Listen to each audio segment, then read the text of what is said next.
যোৱা 22 তাৰিখলৈ ইয়াতে আহিছিলোঁ আৰু সেইদিনা মই কৈছোঁ এক সপ্তাহ পিছত আকৌ 27 তাৰিখে আমি ইয়াতে আহিম আৰু সেইদিনা আমি অলপ এক সপ্তাহৰ কাৰণে কিবা টাস্কো আমি হাতত লৈছিলোঁ। তাৰ মাজত আছিলোঁ দলৈচুঙা ছাৰ্ভেটো কমপ্লিট হোৱা নাছিলে। দলৈচুঙা ছাৰ্ভে ইতিমধ্যে কমপ্লিট হৈছে আৰু যোৱাকালিৰ পৰা তাতে কামো আৰম্ভ হৈছে। তো আমি আশা কৰোঁ যে সেইদিনা আমি যেতিয়া কৰিছোঁ তেতিয়া 85.71% প্ৰগ্ৰেছ আছিলে। আজিৰ দিনত 86.13% প্ৰগ্ৰেছ হৈছে। আজি আমি stage wise meter to meter আমি কৰিছোঁ যে কেতিয়া কোন কামটো আমি সম্পূৰ্ণ কৰিব পাৰিম। সেইকাৰণে আজি NHAIৰ ফালৰ পৰা আমাৰ কণ্ট্ৰেক্টৰৰ ফালৰ পৰা তেওঁলোকে গোটেই বস্তুটো আমাক দিছে। 4টা জেগাৰ ইছ্যু আছে, 4টা জেগা কোনটো কেতিয়া শেষ হ'ব এই কামবিলাক আমিও মনিটৰিং কৰিম। অহা আকৌ 10 দিনৰ ভিতৰত আমি ইয়ালৈ আহিম, আমি অলৰেডি কৈছোঁ। আৰু বাকী যি 3খন গাঁৱৰ ছাৰ্ভে আছে মানডে আৰু টুইজডেৰ ভিতৰত এই ছাৰ্ভেখিনি কমপ্লিট হ'ব। যোৱা ভিজিটত আপোনালোকে কৈছিলে যে আমাৰ যেতিয়া কপুৰচৰা এই গাঁৱত এটা লেণ্ডশ্লাইডৰ ইছ্যু আছে, তাতেও এটা ইছ্যু হৈ আছিল যে লেণ্ডশ্লাইড হৈ মাটিটো ৰাস্তাটো নাই, এতিয়া পৰ্চন এটা ৰাস্তাৰ পৰ্চন তাতে নাই।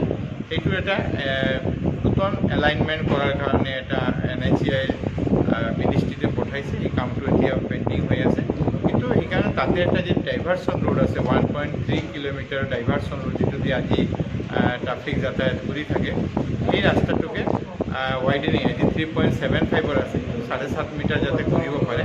সেইকাৰণে অহা এক সপ্তাহৰ ভিতৰতে এখন DPR প্ৰস্তুত কৰি মিনিষ্ট্ৰীত পঠোৱা হ'ব, যাতে আমি এটা অল্টাৰনেটিভ এইটো আমি কৰি ল'ব পাৰোঁ।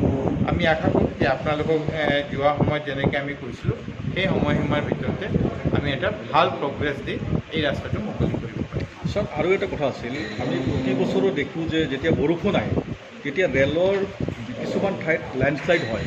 লেণ্ডশ্লাইডৰ কাৰণে আমাৰ দেখিছোঁ যে আমাৰ যিটো ঘাইপথ আছে, ঘাইপথ এটা সমস্যাৰ সন্মুখীন হোৱা, যোগাযোগ বিচ্ছিন্ন হৈ পৰে। তো তেনে ক্ষেত্ৰত আপুনি যিহেতু এইটো ৰিভিউ কৰি আছে, এই বস্তুটো যোগাযোগৰ ক্ষেত্ৰত আপোনালোকে এটা ভাল পদক্ষেপ লৈছে।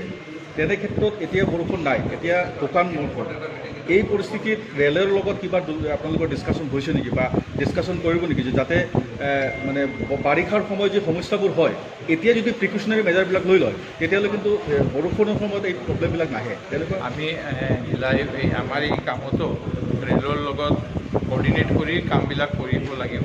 সেইকাৰণে আজি জিলা আয়ুক্ত ডাঙৰীয়াক আমি অনুৰোধ কৰিছোঁ যে তেওঁ ৰেলৱেৰ লগত কথা পাতিব আৰু নেক্সট যেতিয়া আমি ইয়ালৈ আহিম 9 বা 10 তাৰিখলৈ মই যেতিয়া আহিম তেতিয়া ৰেলৰ কৰ্তৃপক্ষক আমি ইয়াতে মাতি আনিম আৰু তেওঁলোকৰ লগতো এই NHAIৰ লগত যি কোঅৰ্ডিনেশ্যন বিষয়ে আৰু লগে লগে বাৰিষাৰ কাৰণে প্ৰিকশ্যনেৰী মেজাৰ কি ল'ব পাৰোঁ সেই বিষয়টো আমি আলোচনা কৰিম। Thank U.